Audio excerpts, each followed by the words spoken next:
Sarıyı verin abi verin. Ben veriyorum. Çok hızlı gitmene geliyor.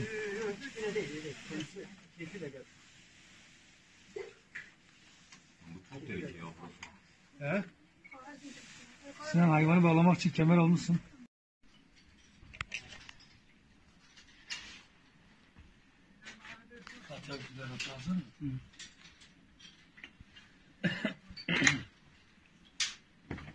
Sarıyı biraz çek. Sarıyı çek. Toplam cumarda kal, ben seni çekeyim yukarıya. Dur. Giy geri.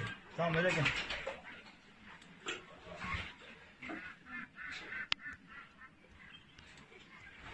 Yorma kendini. Devam. Bir dakika dönsün bir. Tamam, Dönsün bir. çok güzel. Devam. Kafayı vurmasın. Çekmeye devam edin. Devam edin. Acele. Devam. Sona kadar karışmayın. Şimdi fotoğraf. Devam. Fotoğraf aç.